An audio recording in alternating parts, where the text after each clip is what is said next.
The draft is firmly in the books, and it is now, well, rookie draft season. So why not some rookie mock draft season as well? But Ed and I need a little bit of the heavy lifting on the rookie knowledge doing for us. So we are delighted to welcome the fancy pancake himself, the man who is stacked full of rookie knowledge. Welcome, Mr. Lewis Wood.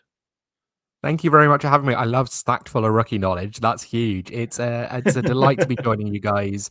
It's great. You know, you come out the back of all of your draft prep. You've come up with your rankings. Everything's where you want it to be, and then the draft happens, and everything's completely thrown up in the air. You have to redo everything, and then here we go for when the actual drafts start in our dynasty leagues. We can stop saying landing spot dependent. We can. The draft is the equivalent of letting a toddler walk into a room you have just tidied. You have to start it all over again and work out the best place for everything all over. We are going to be going through, though, 2 rounds, and then we'll throw some possible picks for round 3 as well. 1 QB, no tight frame, a nice, simple, straightforward rookie draft where we will stop and pause for thought on a few key players and looking at the fallout of the draft, and then see if we can get into any disagreements along the way. Maybe we'll, maybe we will not.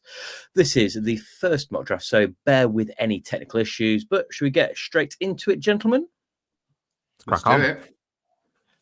Let's go then. So, first up, I'm going to go first. Edward will go second, and Lewis will go third. So it means that Lewis will be finishing off with our final pick of round 2. I'm not sure I'm going to faff around and do any build-up here, gentlemen. I think we all know that the first choice is going to be Mr. Ashton Genty. I mean, it's the pick we were all expecting. It's the landing spot we all hope for as well. Don't overthink it. Don't get cute. Pick Ashton Genty 101. Anything to add to that, or is it as simple as that, gents? It's not really a question, is it? Like I think in Superflex leagues, there's a little bit of a question, but just purely between running back and quarterback as the longevity of the position. But in a 1 quarterback league, he's a clear tier above anyone else and any other prospect. Don't overthink this. Just pick the blue chip player. Yeah, I mean, he's different level, isn't he? He's different level to everyone else, and surely he's going to have a great first season. So we always think tier-based ranking. We know that he is a tier in his own, but as we move towards tier 2, who is the player that you are going to go for the 102, Ed? I think this is a bit of a challenge. I'm thinking running back, and I'm probably going to stick with running back, but I'm tempted by Travis Hunter. Because I love his landing spot, and I think the Jags will get a lot out of him. But I'm going to stick with running back, and I'm going to go for Amari and Hampton at the Chargers. Now, I think we discussed on our post-draft show about the landing spot that Hampton's got, and I just think with the competition or lack of competition that he's going to have there. In a good Chargers offense under a great coach, I think he's got every chance to thrive there. So I expect Hampton to have a good first season. Are you happy with that landing spot, Lewis? Yeah, I think so. I mean, there's some questions about the interior of the O-line, but in terms of a scheme fit to the offense, it's really all you could have wanted with Hampton. He's very much, the way I evaluated him, he's my RB3, and I think he's fantastically physical and fantastic north-south. Lacks a little bit of the wiggle and a little bit of the receiving game that you would want to see, but in that ground and pound Chargers system is really what you would have wanted, and getting first-round capital for a running back tends to be huge, although we have seen some busts in the last few years, actually, when we've seen first-round running backs, thinking back to Najee Harris, who is now his backup, and Travis Etienne. For Hampton, I think this is where you would have wanted to see him land for the best chance of fancy success. Yeah, the Harbaugh-Roman offense. I think this is a sort of pick that you might worry a little bit September, start of October, but I think by the time we get to November, you're going to be glad you've got him. And for Dynasty, just plug and play him as your RB1 probably from year 2 onwards. Who are we looking for pick 3, Lewis? So this is an interesting spot. So after Ashton Genty, I have a clear tier of 4. So if this were me here, I'd be looking to move back to 105 and take the next guy because I'm quite happy with any of the tier of 4 here. I'd actually be looking to take Tet McMillan, which I think is a little bit different to consensus. I think it's basically running back, and then you start thinking about McMillan or Hunter. To me, with Tet McMillan, I see him as not just a clear alpha, but someone who's able to line up all over the field, a really rare combination of size, speed, and strength, but also movement ability at his size at 6'4", 215. And then landing in the Carolina Panthers offense, he has such a clear alignment with Bryce Young, the clear ability to be used in the Mike Evans role from when Dave Canales was in Tampa Bay, which seems so long ago. We've been talking about Liam Cohen, but they actually got more out of Mike Evans when he was there. And the depth chart to me is so open that I think he has the clearest path to targets of any wide receiver in this rookie class. So I loved seeing him go 8th overall. I love the player. I was really hoping we wouldn't see a slide from him. Although maybe if we saw a slide to 26, that would have been all right. But for Tet McMillan, he's in a clear tier of his own at the wide receiver position. To me, there's no question marks. And in a dynasty league, you really want to be taking those wide receivers over the running backs if they're in a clear tier, because they're just going to have a much longer career. Tet McMillan, to me, is the obvious pick at the 103. Yeah, there were signs of Bryce Young making kind of progress last year. Do you expect him to make another step forward again this year, Lewis? I think so. I think actually the benching was the best thing that could have possibly happened to Bryce. I think he clearly took the time to actually go and learn. And we don't often see that with quarterbacks. It tends to be we're benching him for a few games, but we all know, you're not actually benching him for a few games. This is him done, really. But he came back and looked a completely different player. And some of it comes from the fact that I think they changed up some of the ways that they run the offense to work to his skill set and get him on the move, which is the way that he really had success at Alabama. So if you can cater to his skill set, if you just put him in a standard kind of pocket passer offense, he's really going to struggle. But if you can get him rolling out, if you can get him on the move, if you can get him in heavy play action, he actually is such an accurate and such a playmaking quarterback. It was really exciting to see. So he's been a huge target of mine. I actually wrote an article for DLF last year, just after the benching, that I was like, go and offer anyone who'll take it a 3rd round pick right now and see if they'll do it for Bryce Young. Because this isn't the end of him in the NFL. And if you made that deal, you are laughing all the way to the bank. I think, he's around my QB 16 or 17 in Dynasty. So I'm really expecting some quite big things from Bryce going forwards. And I think, like you say, with in Carolina, the competition for McMillan is pretty limited, isn't it? You've got like Leggett, a very aging Adam Thielen, and beyond that, there's not much, isn't he now? Really, is there? Yeah, he's that big boundary target as well. I think, it's a really, really solid pick, and I just think all the intangibles as well seem to be absolutely spot on for him, which is a great spot. I thought I'd finally put the graphic in as we came to the end of talking about him as well. I'm going to go for pick 4. There is this stage, every single pick, I think from pick 2 onwards, you're going to ask yourself, is now the time to roll the dice on Travis Hunter? And I think I'm going to struggle not to go for that upside from pick 4 onwards. So I'm going to go for Travis Hunter here. We're at the point where at the minute, the ADP hasn't adjusted on sleep, so you have to scroll down worryingly down to him. That's going to be a psychological factor in people picking him in their rookie drafts at this point, I am sure. But that landing spot on the Jags is a great fit. Brian Thomas Jr. getting lots of that top coverage as well. He's going to be starting off learning the offense. We've had that as an assurance. That best not change. Everything that came out noise afterwards is exactly what we wanted to hear, which does give that little bit of confidence. No, you're not going to get that full volume from him, but is a good chunk of volume for such an elite player. Better than other players here. Probability would dictate there's as good a chance of that paying off as anyone else in this zone. Where would you go for him, Lewis? Would you take him there? Would you want to go a bit later? I have him one spot later, but it's only the concerns about his usage in the offense and the fact that there could be, there's a sudden cornerback injury crisis, and he doesn't see any time on offense for a few weeks. And that's the only thing with Travis Hunter. But like as a wide receiver, the movement skills are rare. He plays both positions. When I did my profile on him, I compared him to when you're playing Madden and you can view the route in advance when you have that ability set. And like he just plays it like he's viewing things like from third person. It's incredibly impressive. I think it's a really interesting question for me because people are saying, well, he's with Brian Thomas Jr. now and he's going to be the 2 in the offense. He's not the 1 in the offense, but there's so many offenses out there that you're perfectly happy having the 2 starting wide receivers from.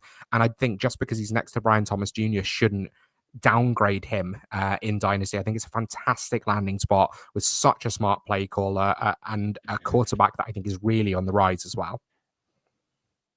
Yeah, agreed. Edward, pick 5. Mark, yes. I'm stuck between 2 running backs here, Travion Henderson and Quinshon Judkins. But I think despite his landing spot, we could say that for both of them, but particularly with Judkins, I still think I'm going to go for Judkins in this position. Now, the main reason is I think he's got a clear route to RB1 in Cleveland.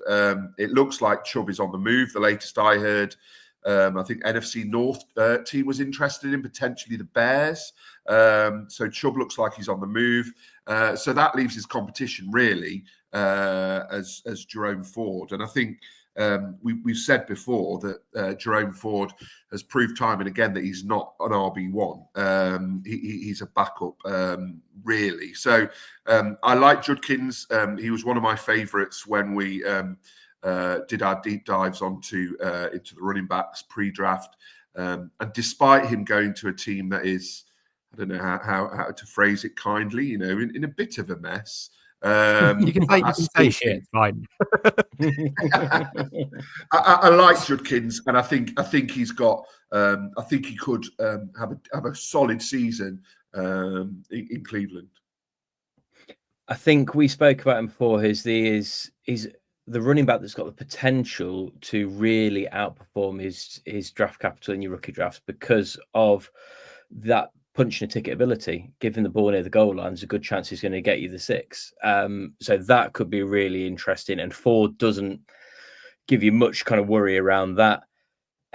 It is just the Cleveland situation. I think you just don't trust them to get anything right at the minute. And are they going to get it wrong with Judkins as well? I think the style of player it's harder to get wrong because he's just got to grab the ball and get you 3 or 4 yards when you need 2 or 3. And he's got the potential to do that. How do you feel on Judkins, Lewis? So I'm slightly lower on him, but not a huge amount lower. And for me, it's a question of upside versus floor. And I will always shoot for ceiling basically all the time, especially when I'm picking high in the draft rather than floor. I think Quinshon has one of the safest floors of any running back in this draft, but I don't think the ceiling is quite there because I think he's very much like he's good at everything. But if I was to try to tell you what his elite trait is, I'm not 100% sure he has one. The other question about him, and obviously you mentioned Jerome Ford, but they drafted Dylan Sampson later on in the draft. I think it was midway through the 4th round, and Dylan Sampson is very much lightning in a bottle. So if that's going to be your pass catching guy, you're drafting Dylan Sampson for a reason, especially when you draft the 2 of them in the same draft. There's clearly a role for both of them there. If Quinshon is just going to be your early down bruiser and your goal line back, then just that upside is a little bit limited from my perspective. Yeah, so leading on from that then, who are you going to go for at 6? So this would have been my pick at 103. And this is my running back 2 in the class, which is Travion Henderson. And to me, you can tell by what I just said, right? It's about ceiling versus floor. So Travion Henderson is such an explosive player. He is electric with the ball in his hands, whether it's on the ground or whether it's through the air. He can be used in a variety of ways. I think he's someone that you can use out of the slot as well. But also, considering he's slightly undersized compared to the backs we've spoken about ahead of him, he is an unbelievable pass protector, which means that he is not going to be coming off the field for 3rd downs. It doesn't matter that they have Ramondre Stevenson. Ramondre is a free agent at the end of this year, and I wouldn't be surprised to see them cut him. I think the New England offense is one which is really on the ascendancy. They've done a great job of rebuilding that offensive line, particularly obviously with the pick of Will Campbell very early on, but also they drafted the top center on the board in the 3rd round, and they did some work on the offensive line in free agency. Travion Henderson, you don't draft a running back that high when you have that many needs. There were so many wide receivers on the board, and they went, no, we want Travion. Before we get Kyle Williams in the 3rd, There was, Jalen Knoll was on the board, Jack Betch was on the board. I think Trey Harris was on the board, and they went, no, Travion, that's the guy that we're targeting. They clearly have a role for him. He's going to be the explosive element to this offense, and I think it's not going to be too long until he's the bell cow in New England behind a much improved offensive line with a quarterback that I really love as well. If I was able to get him at the 106, I would be laughing at the end of my draft.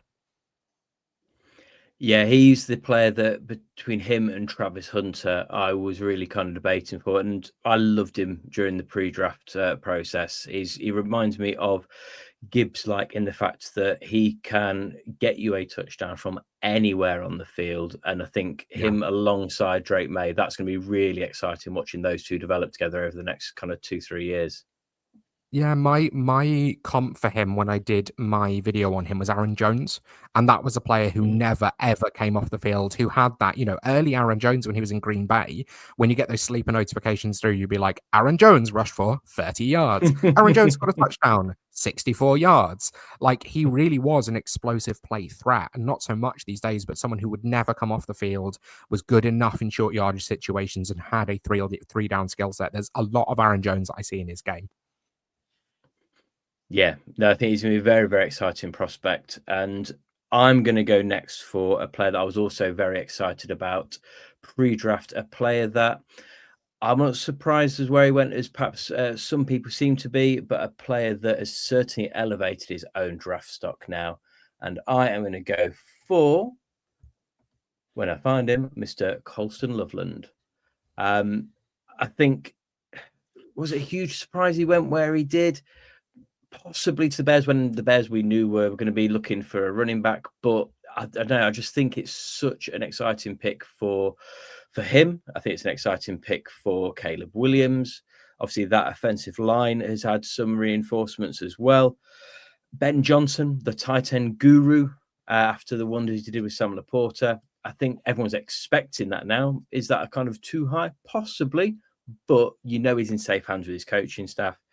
Yes, there's competition for targets. We know that with Moore, Adunze, Burden, Komet, but he's a reliable target for Williams in a season where Williams needs those reliable targets. And I just think that he is in line to at least be in the conversation for this year's rookie tight end that we're all talking about at the end of the season.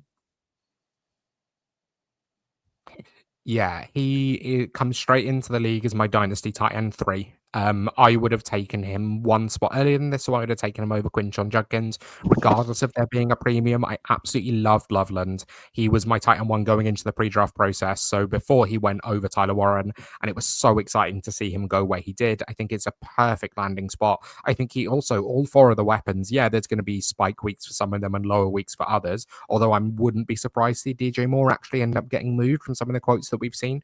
But I think he offers such a complementary threat to the other pieces in the offense. And I think he's going to have a clear role. I think the talent is fantastic. So, I'd be perfectly happy taking him at this spot.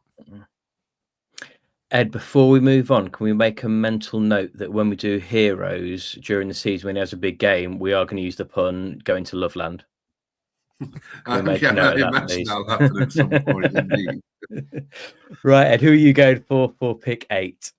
Well, Loveland would have been my pick, but we did kind of and ah about the best tight end in the draft process, and I think we maybe went in favour of Loveland, but I think you can't look past Tyler Warren for the next pick, because I think he's landed arguably in an even better situation than Loveland has. He's obviously, he's got drafted by the Colts, and I think the Colts have got a pretty good, a solid O-line. It's yet to see who is going to start as quarterback, whether it's going to be Richardson or Daniel Jones. But I think Warren has all the capabilities to be a top tight end in this league. I think him and Loveland are clearly in a tier on their own, and I think both of them will be. It'd be a bit of a hot take, but I would not be surprised if both of them were top 5 tight ends this year, because I think the situations they're in, they're clear tight end ones. Tyler Warren's kind of is Jack Doyle, I suppose, is his biggest competition at tight end. So I don't see that as much of competition for him, really. And I think he would be a very reliable target for whoever lines up a quarterback. It was frequently said of quarterbacks that are inaccurate that they couldn't hit a barn door if it was in front of them. Tyler Warren is built like a barn door, and he's going to be right in front of them for those intermediate targets. So we will find out who can hit a barn door right in front of them easier. Is it with Richardson? Is it going to be Jones? Who do you think will be passing the ball this season, Lewis? Oh, I don't care. I think it's going to be Anthony Richardson. Like, I think it's Anthony Richardson, but my honest feeling is like, and it's part of the reason that I'm lower on Warren, although I was lower on Warren in the pre-draft process as well, just because of his usage is a bit strange. And he obviously broke out incredibly late. But to me, like bringing Daniel Jones to compete with Anthony Richardson, you've just essentially got a white version of the same thing already. Like, Anthony Richardson is more electric on the ground. Daniel Jones is slightly better at passing, but like it's not really a huge comparison. So to me, like for Tyler Warren, I just want to get to 2026 and see if they draft someone and see if then he can be the alpha in the offense, because I just don't think the upside is really there at the minute. I think there's a world in which Tyler Warren is the best passer on this team. He played high school quarterback, and a high school quarterback is probably a more accurate passer than Daniel Jones or Anthony Richardson right now.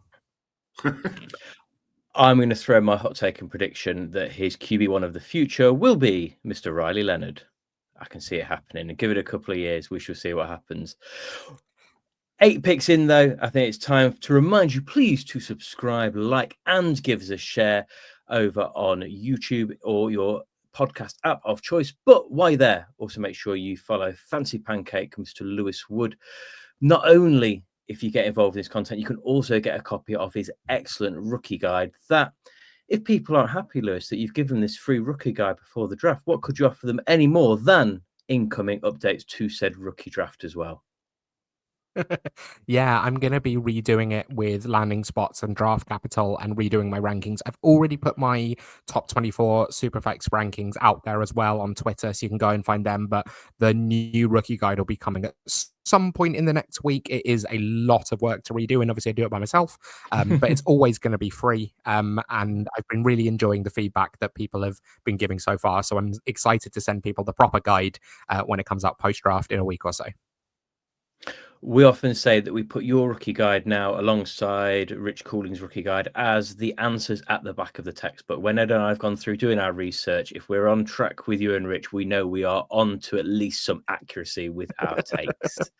Where are you going pick 9 then, Lewis? So to me, here is kind of the end of a tier. After Loveland, to me, would be the end of the tier, and it's really a conversation between 3 players that I have in a tier. I think ultimately I'll go with Emeka Egbuka, and I had him very, very close to Luther Burden in the pre-draft process, and neither of them had fantastic landing spots, but at least with Egbuka, you can see the argument that obviously Mike Evans might be out by the end of the year. Chris Godwin might be out by the end of the year. It also could be a similar developmental pathway of what we saw with someone like Garrett Wilson, that you go, that's probably a slot-only player. And then they get into the league and you go, no, it isn't. But also the fact they took him at 19th overall shows that they had a clear plan for Egbuka. I think he's going to step in straight away as the wide receiver 3 with upside. It might be a little bit of a longer wait than you would want, but he is so talented that I wouldn't be surprised if he sees a heavy share of Chris Godwin's workload by the end of the year. And to me, with Burden, like, the problem is that, yeah, there's players ahead of him in the offense, but all of them aside from DJ Moore are young, which means that it's not a case of, okay, we're just waiting for that player to age out and then he's going to be the superstar that we want. It's a case of, well, this is his situation now. Like, these are the players that he's with for the next 3-4 years. So let's hope he can find the role within that. I love the talent of both of them, but for me, the situation of Egbuka is just slightly higher to mean that I would rank him ahead. I think he's the sort of player that if you got him at the 109 in your rookie draft, you could look back at your draft history in 2 or 3 years and go, what a bargain. He really, really could be. Yeah. I mean, Godwin, we said on the show a few weeks ago, we assume that contract extension meant he was all good and ready to go, but we have not heard anything to confirm that yet, which is that a concern, or is it just because it's not of note for them to pass on? Baker and his continued resurgence, I think this could be a fantastic receiver for him to make use of as well. I think long term, this is a great pick for the Bucks, but also a great pick for your dynasty roster. Pick number 10 then. So I agree, this is the point where I start to think I could pick any player within a little bit of a group. And I think at this stage, I'm going to have to go for a player that I have gone up considerably on since the draft compared to where I thought I would be before. That is Mr. R.J. Harvey, who has landed himself in Denver. That's where I was going. That makes me so happy. That's where I decided to go. I've seen him go higher in a couple of mock drafts I've seen over the last few days as well. He's got that Sean Payton shine about him now. He's spoken about his pass catching work a lot. In anything I've found, I read about the last couple of days, it's the pass catching that is being spoken about. So that is something that kind of fills us with a bit of confidence. Alvin Kamara, no, he is not. But he is better than McLaughlin. He's better than Estime. I think that's probably a fairly lukewarm take at best. So he's coming in some workload. Yeah, I just see him as being a great pick. Yeah, I think he's probably the biggest winner from the draft, pre and post draft. I think his landing spot is phenomenal. Going into a really successful offense behind, a kind of rookie star quarterback now sophomore. So yeah, he is somebody that maybe was slightly off the radar pre-draft, but is very, very much on the radar now. He was very much not. He was very much on my radar pre-draft. RJ Harvey was my RB6 coming into the draft and has gone up to RB5 afterwards, elevating himself over Caleb Johnson. The thing for me is not just the fit within the offense and the explosivity of the player. It's the draft capital which makes a big difference here. So we are really in the season now that people, as they get into their dynasty drafts, are forgetting about draft capital and they're going, oh my God, I love the fit of Brashard Smith to the Chiefs. And you're going, yeah, they took him in the 7th. Like, this isn't a player they're going to feature a huge amount, which RAP, I love Brashard Smith, so it's such a shame. But RJ Harvey, they targeted in the 2nd round. Like, this is a guy that they really want to be using as much as possible. They have gone and got this player. They weren't willing to let him slip out of their grasp. Like, this is their bell cow. And I think he has a huge upside. When I wrote him up, I was talking about, I think he has really real upside to be a 3-down back. No, it's not upside anymore. He's going to be a 3-down back in the NFL. The upside is whether he can vault himself into like top 5 running back conversation. So to get him here is a real steal. I would still potentially have had another receiver over him. But for me, RJ Harvey, like, definitely the biggest riser for Dynasty of the 2025 NFL draft. Yeah, agreed. Pick 11, Ed. What are we looking at? Yeah, I'm starting to think about quarterback, but not quite yet. And there's a couple of receivers to choose from. I think, it's I've got 2 down here. It's between Golden and Burden for me. But I don't trust any Green Bay wide receiver. So before he's even signed his contract, I'm getting rid of Golden. So I'm going to go for Luther Burden in Chicago. I know he's got a lot of competition there. At tight end, as well as obviously the likes of DJ Moore, Roma Dunze. But I think he'll get the reps there. I think in terms of what's left on the board, he has a good upside. Does Luther Burden? He's a high quality wide receiver, and I think I kind of trust him more than I do Golden at Green Bay. Yeah, he's a bit of a slot plus type wide receiver, as you said earlier. Lewis, the talk about Moore and is he going to be a useful trade piece at this point and get some value back now is in the mix as well. It's an uncertain situation, but on what looks like a Chicago offense that is going to be on the up and up, if you can get a piece of that later in your rookie draft, it's worthwhile, isn't it? Yeah, 100%. Like, this is where I would have been going at this pick. I loved Burden. There was a time where he was my wide receiver 2, quite early into the pre-draft process, and especially watching that 2023 film. The question for him is definitely going to be the usage within the offense, and especially because they've essentially drafted 2 middle of the field targets. So I think it's going to be interesting to see how they utilize that. But I tweeted about this earlier that I have just been daydreaming about the idea that they haven't drafted Luther Burden just to be their slot. They've drafted him to be the Jahmyr Gibbs to DeAndre Swift as well, and to be that explosive threat out of the backfield in this offense. He is unbelievable rushing the ball. He did it a fair amount. I think it was something like 34 carries this last year, and scored 2 touchdowns out of that as well. But like, I think you can just use him out of the backfield and use him to run routes, use him to then get into advantageous situations to gain yards after the catch. And he is so explosive. The movement abilities are insane when he gets the ball in his hands. So the moment I started thinking about that, of being like, oh, what if he's the third down back? What if he's the threat out of the running back position as well? Suddenly made me go, oh, maybe I want a few more shares of this player as well in Ben Johnson's offense.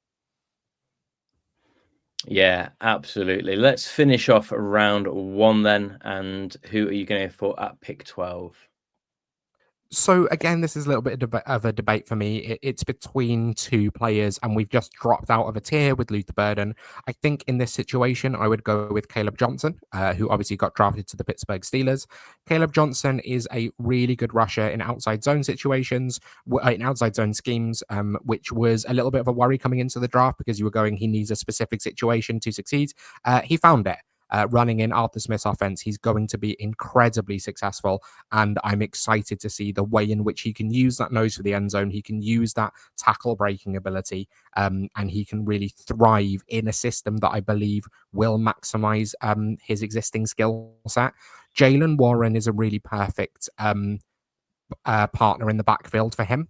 Caleb Johnson isn't the most natural hands catcher I've ever seen. I think he can do it. He just didn't do it a huge amount at Iowa. So Jaylen Warren will probably take a huge amount of the third down work. But Caleb Johnson for me, like on first and second downs and goal line situations, in situations where you need power, you need to just get a few yards, I think he's going to be a perfect fit for this Steelers offense. Yeah, agreed. I think Steelers run a lot of wide zone. That's going to be really suitable for Johnson. And although he's got Jaylen Warren there, I think Jaylen Warren's had his chance to be the RB1. He's not taking it. So it's Caleb Johnson's job to take now, isn't it? Yeah. Next pick then, as we start round 2. So there's a few players that you come in the mix here. For me, a couple of wide receivers who I'd have possibly been thinking around the same time as Burden. But this is the point where I think I am going to go for our first quarterback off the board, and I'm going to take Cam Ward. The reason I think Cam Ward is good value here is because he's going in as the QB1. We know that. You can't say that of every QB you are drafting in a rookie draft, and he's not got competition to potentially usurp him. I'm not greatly excited by the pick, but the thing that gives you that security is any quarterback in a dynasty league is going to maintain that value for at least a season. So if it's not looking good, there's going to be someone else in your league who might take him off you. So you've not got a huge amount to lose. And it depends where you're at with your build of your dynasty. If you need a quarterback, if you can get one end of round 1, beginning of round 2 that is going to be starting every week, you can't say no to that, can you? I can say no to it. Oh, there we go. I have been having an argument with people recently about quarterbacks in 1 QB leagues, and I've actually been doing my first 1 quarterback startup since 2019. And it's the same league again. Basically, the same person won it 3 years in a row, and we went, oh, screw it, let's just redraft it. Let's just start it from the beginning. And in 1 quarterback leagues, I don't have any interest in a quarterback that I don't think can be a top 5 quarterback. Because obviously, when there's such depth at the position, when everyone has the ability to have 2 or 3, or like at 2.5 quarterbacks, it doesn't really bother me who I have starting. So the only thing that you really need is the difference maker. And I really love Cam Ward. He's my 102 in Superflex leagues because starting quarterbacks are worth that much. Obviously, when you're starting 2. But in a 1 quarterback league, I don't think Cam Ward has the rushing baseline, or I don't think he's in the right offense and the same volume that means that he's going to be a top 5 quarterback in fantasy. So to me, like, I'm not going to take Jalen Milroe ahead of him, but like my quarterback target in a 1 quarterback draft is Jalen Milroe because he has the upside to finish as a top 5 quarterback. So when I was in that draft recently, I ended up taking Drake May quite late, and I ended up taking Justin Fields as my backup because I was like, that's two players who I think can be difference makers. I would rather them than players that I think are going to be like solid QB12. Because in theory, if your quarterback is finishing as the QB12 in a one quarterback league, there's a world in which you had the worst starting quarterback in your fantasy league. I want to go and change my pick now, Ed. Lewis has just convinced me that. Yeah. Lewis has just confirmed you were wrong there, Mark. So bad luck. Before we move on to your next pick, Ed, let's have a quick mention of TH Fantasy Football Best Ball Bonanza 2025. We've got loads of people signed up so far. We have surpassed £5,000 raised all time for the Beast of Memory Cafe, which is amazing. We have the first entry of the 2025 Best Ball Bonanza with us now. Lewis was the first one to sign up. So if Lewis did it first, it makes sense for all of you to follow suit and do it as well.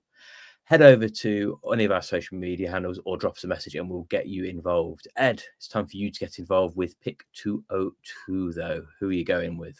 Yeah, I think it's a bit, not a dart. It's not quite a dart throw at this stage, but we have dropped down a tier. And I'm going to select somebody who I think dropped further than we expected. And I know someone who you're very high on, Mark.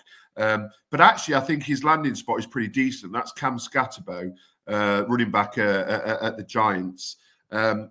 He's got competition there, obviously with Tyrone Tracy, and well, you could argue Devin Singletary's competition. I'd probably not argue that, but I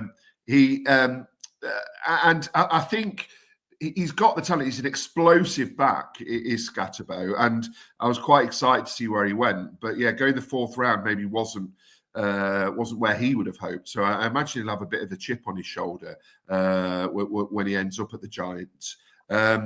So we'll wait and see what happens. But yeah, I think I'd rather take him ahead of maybe Golden, who I've just got no idea how he'll fit into that Packers offense and what sort of workload he'll get. Yeah, it's an exciting pickup to take, obviously, and I think he'll probably be doing a lot more of the groundwork. Tracy may be doing a bit more of the passing work. It seems to make sense. Oh, I don't know what that was. Somebody just says, "Come on, dude," in the background. I don't know where that came from. So where are we going for our next pick, which is the 203? So for me, this would be Jaden Higgins. And Jaden Higgins was actually a riser for me, despite the fact that him and Jalen Noel went to the same offense. And I had Jalen Noel ahead of him pre-draft. And that is purely a draft capital thing to me. It's a case of going, okay, the Texans drafted both of these players and they drafted one first. So they have more of a plan for that player. That player is going to get earlier reps in the offense.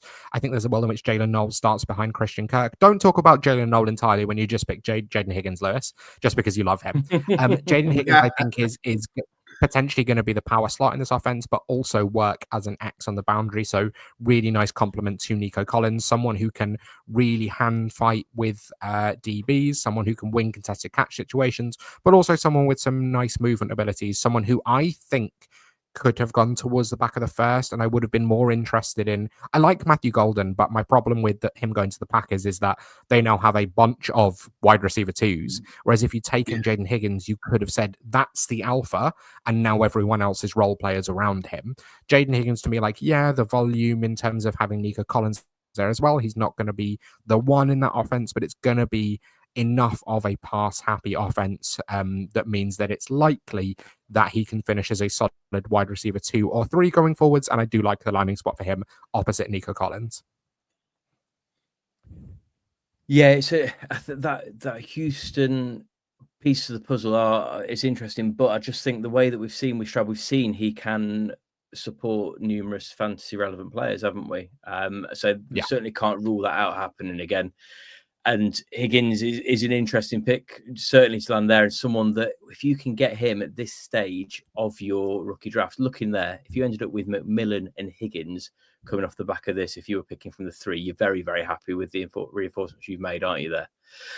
I think when we're remembering here as well, the outcomes of this, we're looking around that 20% chance early in your round 2 that you're going to get yourself a fantasy relevant player. So as long as you can see a route to that happening, that's good enough at this point, isn't it? You're not going for guaranteed now, you're going for a chance a player get that. So yeah, shooting for the upside there is certainly got some appeal. Next up then, when we're thinking about that appeal, I'm going to go for wide receiver as well. And I'm going to go for a player that there are landing spots I might have preferred, but this is a landing spot that I'm not adverse to, and that is Trey Harris at the Chargers. Now, Quentin Johnston is not it. I think that it's fair to say. Lad McConkey is. But I think Harris and McConkey are a really good complement for each other. I think that's a really, really nice combination of passing options now. I think as a round 2, when we talk about that side player, you've got a player here that could be a reliable fantasy producer, the EGA team. And I think the main reason I'm happy with Trey Harris pick is that Justin Herbert has got all the weapons around him now. And just having that field stretcher alongside McConkey doing the kind of intermediate work, it just makes perfect sense. And I think the Chargers have had a fantastic offseason on offense so far because of this pick. Yeah, I'm really interested in Trey Harris going into rookie drafts and where he ends up. And I'm interested to see how he then actually translates to the NFL. So Ole Miss run a very strange and quite gimmicky offense, which was the issue that I had scouting Jaxson Dart. And it was part of the issue that I had scouting DK Metcalf and AJ Brown, and then also Jonathan Mingo, Elijah Moore, like the right receivers to come out of there. Now, Trey Harris obviously fits into the same kind of physical freak mold as, let's say, AJ Brown rather than DK Metcalf, because DK Metcalf is kind of one of one, but also the same as Jonathan Mingo's. You've got to hope that he translates more as an AJ Brown type than a Mingo type. But I think definitely it'll be interesting to see his usage, because he kind of only really ran 3 routes in college. So there's a chance that he might be a slightly limited player, but in terms of Justin Herbert having one of the livest arms in the NFL and Trey Harris's ability to track balls deep down the field, he had the highest yards per route run of any wide receiver in college last year, and it wasn't even close. It was like 5.5 yards per route run. It was ridiculous. Or maybe it was yards per target. No, that was yards per route run. So definitely, like, Trey Harris, the upside is absolutely there, and he's the kind of player that you look at and go, he could leave as the wide receiver 1 in this class, and it kind of wouldn't surprise anyone, but he could also be completely irrelevant and another Quentin Johnston in a couple of years, and it wouldn't really surprise me either.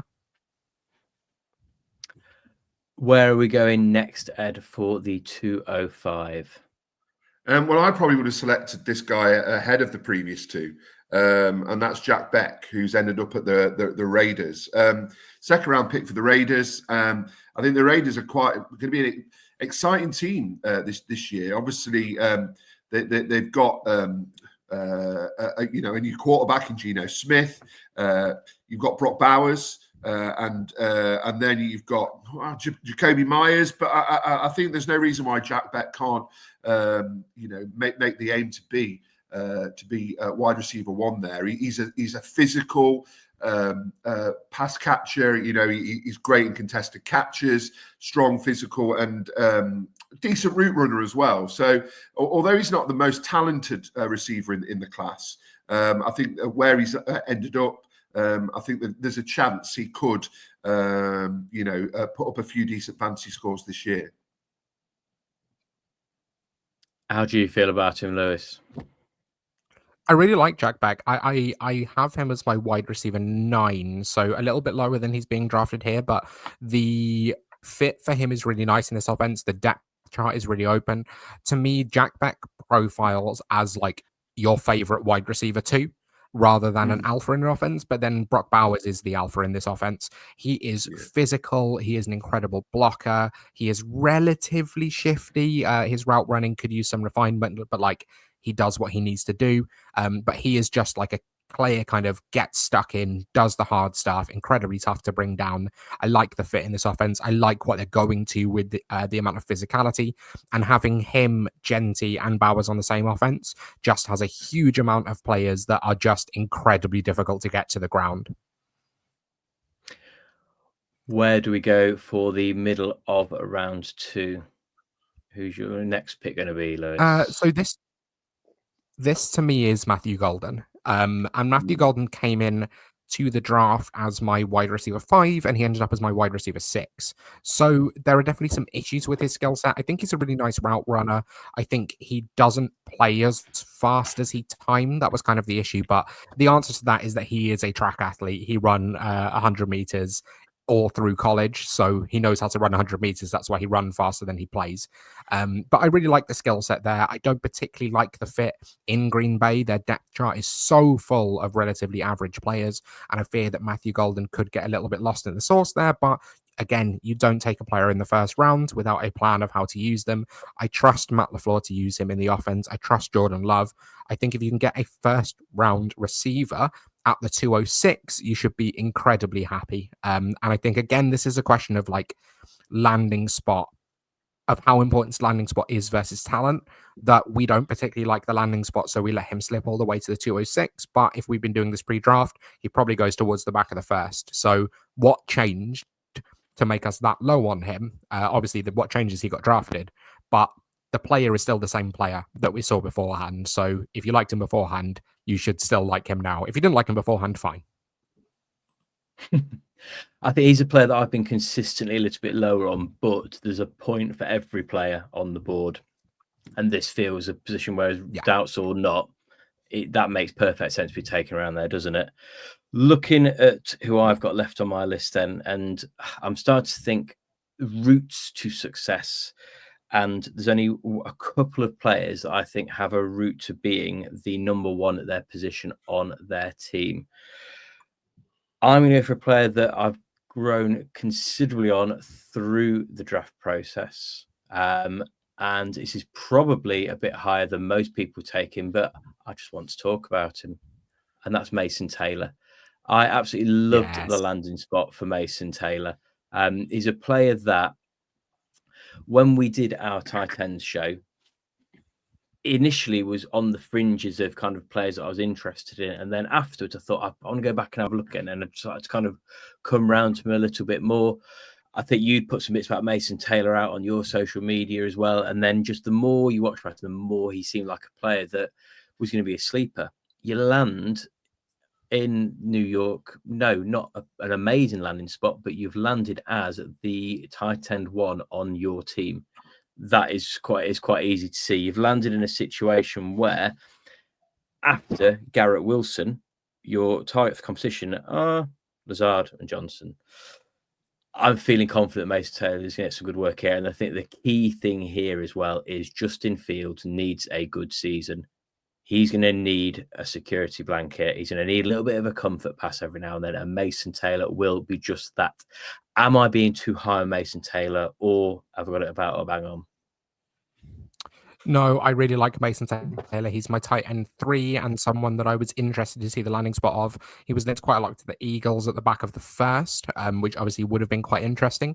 I like the Jets as a landing spot. Again, we're not 100% convinced by Fields, but the depth chart is so open. And Mason Taylor is kind of less a tight end and more a big slot, which obviously for the real NFL limits them, but for fantasy really opens up the potential for them to score a lot of fantasy points. I think he has really nice movement ability, something that you don't really see for a tight end of this size, but also the hands are really soft. He's really good at plucking the ball away from his frame, and he's just going to be a big, safe target for Justin Fields while Garrett Wilson is working on the outside. So I would absolutely love him in this spot. I love the draft capital. I really actually am coming around to the landing spot as well. I did want him to slip 5 picks later to get to the Rams because I would have preferred him to the tight end that we did take.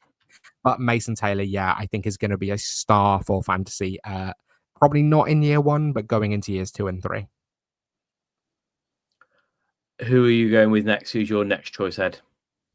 Well, I think Lewis has done a lot of the talking on this pick, but it's Jalen Noel at Houston. I think as he said, clearly Higgins is who they're higher on because they took in the round before, but they've still invested a lot of draft capital in Jalen Noel, and that there's a world where he emerges as the kind of better fantasy player than Jaden Higgins. So I think at this stage in a rookie draft, I think he's worth taking that rolling the dice with. So I'd take Jalen Noel here. Are you happy at that point, considering where Higgins has gone, Lewis? I have Jalen Noel at the 203. So I'd be perfectly happy taking him a fair bit higher than this. I just adored the talent of the player. He was my wide receiver 6, I think, maybe. No, my wide receiver 5 going into the draft, and has ended up at wide receiver 7 just because of landing spot. And no, he was wide receiver 6. Ended up wide receiver 7. It doesn't matter. It's all semantics. I love the movement ability. I love the shiftiness. I love the explosivity. I think he's probably the best deep threat on this team already. Very much a vertical slot option, although he actually didn't play slot that much at Iowa State. I'd be really intrigued where people immediately go, fine, put Jaden Higgins on the outside and play Jalen on the slot. I'd be really intrigued to see it the other way around and play Jaden Higgins as a power slot and Jalen Knoll as a shifty deep threat playing at Z and someone that you can move all over the formation. So yeah, I'm perfectly happy taking Jalen Knoll at this spot, even with Jaden Higgins and even with Nico Collins as well. I mean, we did it in redraft last year with Nico Collins, Stephon Diggs, and Tank Dell. They were all top 6 round picks in redraft, so there's no reason why a more juiced up version of the same 3 can't do the same thing. Have you still got value waiting for you though at the 209? Yeah, a little bit for a few more picks. So for me here, this is Bashal Tootin. I was a little bit low on Tootin going into the draft. I think he's a relatively limited player. I think there's a fair amount of projection with his skill set. A lot of the time with running backs where they don't catch passes in college, you go, can you? Or did you just not do it? Was it just that the offense didn't really do it with you? We know he is incredibly explosive. He's a one-cut runner who can quickly get upfield. And once he's in the second level, he is gone. That early 4.3s 40 time really shows on film. And I was intrigued to see where he landed and the draft capital. He went at the top of round 4. And when you're talking about this year's Bucky Irving, well, he landed in the perfect spot because he landed in a Jaguars team with an improving offense, an improving O-line, and a good quarterback, and the play caller who called plays for Bucky Irving last year. They also, James Gladstone, the new GM, said that Bashal Tootin was someone he spoke about as one of his targets when they interviewed him for the GM position. So this is clearly someone they've got their eye on. They, Travis Etienne and Tank Bigsby are both quite bad. So they don't worry me at all. I actually think that there's a good chance that they end up with LeQuint Allen playing as the RB2 behind Tootin. But I think he's explosive. I think there's definitely limitations to his skill set. But if he's someone that explodes this year, it wouldn't really surprise me in this situation. I mean, the Jags have built a fast team, haven't they, on offense now? And the case you made for Tootin there is the exact same reason he was the player I was back forth a little bit around the Taylor situation. Is probably the last player in this region now that you could see being the one on his team at his position over the course of this season at some point. And you're right, Etienne has had every single chance. Bigsby, we thought we saw for a moment early season he was going to do it, and then it's gone again. And the opportunities have been there, and it looks like the Jags are, let's flip the switch. And this is potentially a player that's going to help do that alongside everything else they've built as well. I do not think there is going to be a great deal of surprise for the players I'm going to go for next. Firstly, because you'll be able to see him atop the queue, sat waiting up on the screen. But also, I could not do a show involving Lewis without picking a player I think we disagree on quite comfortably, don't we, Lewis? I'm going to go for UB Jaxson Dart at this point. And what we say about the chance of success, you're looking towards the end of round 2, you're looking at 10 to 15% chance that you're going to get yourself a starter for fantasy. I do not anticipate you'll be able to plug and play Jaxson Dart in at any stage this season unless a myriad of QB things happen. I mean, we've got James Winston and we've got Russ there. A chance of some sort of bizarre QB situation, yeah, it's on the cards at any given point with those two. But a player you can sit on your bench and potentially end up with a QB1 that is usable in your lineup at this stage of the draft, I don't think I can say no to at this point. Where are you happy taking him, Lewis? Because I know you're far lower on him than I am. So I was much lower pre-draft, and I'm still lower in terms of vibes, but in terms of where I'd actually take him, it's only a few spots after this.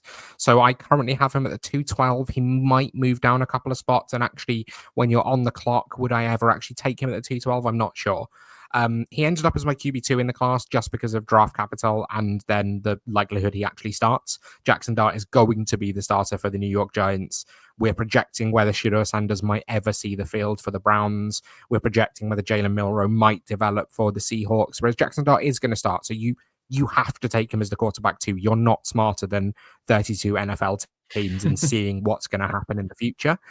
For me, a lot of it, he has a very live arm. He's sneaky athletic. I think he actually was quite good on designed runs as well. So potentially in the design run game, probably slightly more than Cam Ward. The problem for me is the projection of Jaxson Dart, and with this offense, I don't know that he can read a defense. I don't know that he can throw with timing. I don't know that he can anticipate a player getting open. A lot of it was manufactured. A lot of it was RPOs, screens. When you actually look at his true drop back passing rate, it was incredibly low last year. So for me, that's the issue with him, is just that, the tools are there, but do we know that he can play quarterback in the NFL? I'm not 100% sure just yet, but I agree that at this point in the rookie draft, if we're shooting for upside, he's definitely going to end up being a starter in the NFL, at least for two years or so. So definitely the chance is there, and he has a chance to be fantasy relevant, so long as he's playing, just because he does have good legs. But yeah, I was definitely a bit lower on him pre-draft because there's so much projection there, and I don't really feel comfortable doing it. You're warming to him. I'm coming round, but only because it was 50 picks, what? You tell yourself what you need to picks. tell yourself, Lewis. That's fine. Yeah. Don't you worry. Right, Ed, who's your last pick of the round two? Someone who I'm hoping will drop to me at this position and maybe even drop a little bit lower, and that's Kyle Williams at the Patriots. I think he's decent landing spot. Obviously, he's going to be behind Diggs. Great quarterback. Maybe that's a bit too much, but a really promising quarterback in Drake May, who had a great rookie season. I think it was Pat Fitzmaurice of Fantasy Pros. Great quote about Williams, described him as quick as a hiccup. And I think I'm going to use that in future, because that is a great quote to describe. He is absolutely rapid. And he's somebody who I think sneakily has an outside chance of having a very solid first season, depending on how he settles into that offense. But yeah, an exciting player. And I like the landing spot, and they've invested some draft capital in him. So I expect him to get to see some reps under Drake May. Yeah, he should surpass Douglas relatively comfortably, and Diggs is still a bit of an anomaly unless it all clicks back in place this season.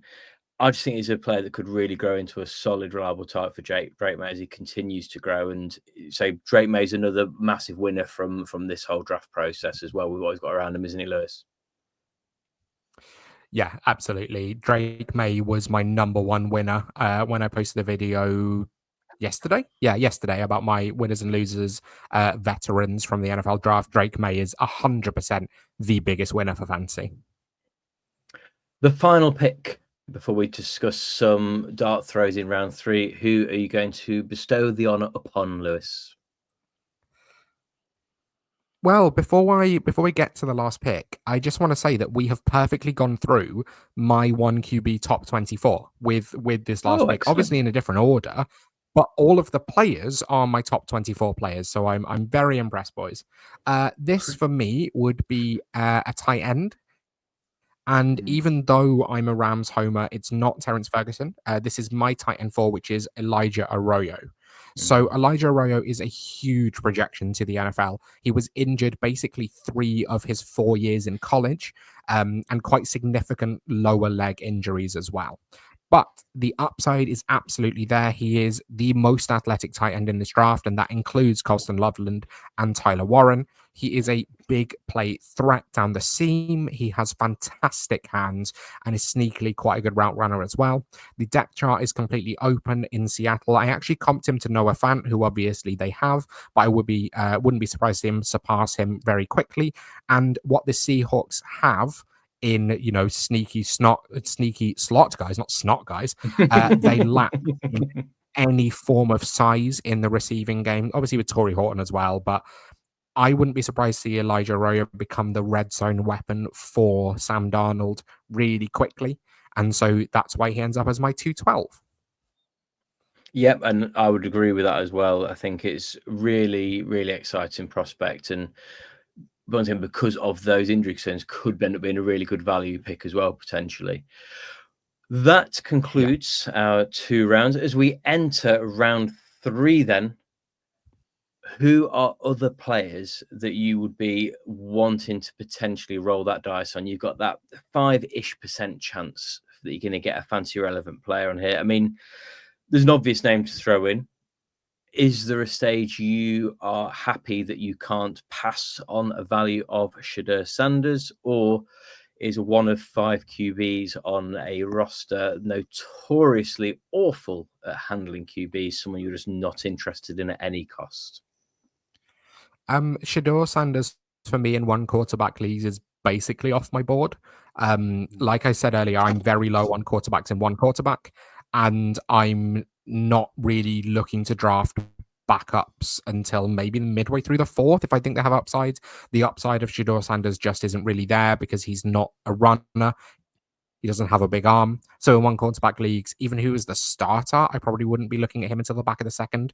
So it's not going to be till midway through the 4th that I'm going to be looking at him. The players I would be looking at around this sort of range, running back, Devin Neal, the draft capital wasn't great, but I love the landing spot to play the Mark Ingram role alongside Alvin Kamara and eventually take over some of that work.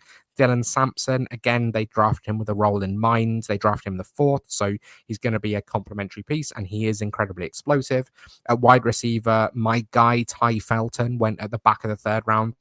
Ty Felton actually screwed up my draft coverage because I was writing live articles for DLF, and I was very excited that I'd finished up the article for tomorrow morning as well, talking about players that could be drafted on day 3. I would just click submit, and then Ty Felton was drafted as the last pick of the 3rd round. And Ty Felton's been my guy all off season, and he absolutely screwed me over, and I had to sort of apologize to the editors and be like, yes, I submitted it before the draft was over, but here's the changed one. But Ty Felton going to the Vikings in the 3rd round, that's exciting as the starting slot there.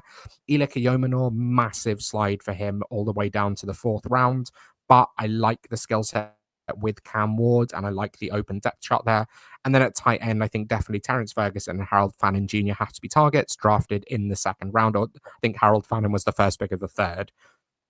But definitely they have chances to develop. If you're drafting later down the board, you have to be happy to maybe stash them on your taxi squad for a year and hope that they can break out going into year 2.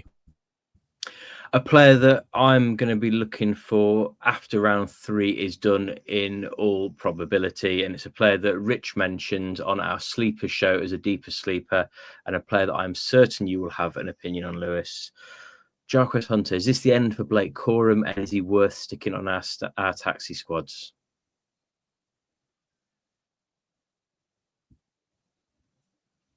I'm definitely intrigued by Jarquez Hunter. In the video that I recorded yesterday, I said that I think Blake Corum was potentially one of the biggest losers of the draft. Jarquez Hunter is someone that they said Les Snead and Sean McVay said going into day 3 was the top offensive player on their board. He's relatively similar to Kyren Williams and Blake Corum, but he's way more explosive. So I don't think Kyren Williams is 100% sure to be a Ram this next season. And I wouldn't be surprised if Jarquez Hunter ends up being the starter in that instance. But even if Kyren Williams does stick with the team, I don't think they're going to extend him for the 12 million APY that he's asking for. So Jarquez Hunter, definitely someone that I'm interested in. He is a little bit older, but I think the skill set matches up really well with what Sean McVay wants. And I think there's a world in which this is, completely the death bell for Blake Corum. Well, wonderful. Thank you very much indeed for joining us, Lewis. I feel like we've learned lots and lots this evening, haven't we, during this record? Yeah, and can I just add, you didn't ask me who my sleeper was. I'm going to go for Jaden Blue at the Cowboys. I think a lot of people are expecting the Cowboys to pull the trigger early on running back, but they rated till round 5. Is Jaden Blue the answer? Potentially not, but he's only going to have Miles Sanders and Javonte Williams to compete with. And, he's very explosive, maybe not big enough to be a kind of 3-down back, but I do think Jaden Blue would be someone that I'd be looking to take in the 3rd round. I can't believe you're ruling out the Miles Sanders bounce back season. This is the year he is a top 5 running back. Last year was his bounce back, wasn't it? This would be the bounce back season. No, it was just kind of regathering his thoughts last year. This is the bounce back. Well, amazing. Thank you very much for joining us, Lewis. Where can people find your excellent work if they want to consume some more of your stacked fantasy and rookie knowledge? You can find me on YouTube at Fantasy Pancake. You can also find me on Twitter at FF_pancake. You'll find the link to my free rookie guide available there. Like I said, the new one's coming relatively soon. And if you want to read any of my thoughts on Dynasty, you can find my writing at DLF, Dynasty League Football, which is the top Dynasty fantasy football website. Fantastic. So thank you very much. It's always a pleasure having you join us. We'll have you back later in the off-season when we do our deep dive shows looking into your much adored and fantasy relevant Rams. And I'm sure we'll have you in whenever we can at any other point as well. So I think all that remains for us to do, Ed, is to get our lift in. Would you like to do the honours? Malcolm, take us home. You have been listening to Pestle and Ed of TH Fantasy Football. For more content, follow TH_fantasy_NFL on Instagram and Twitter.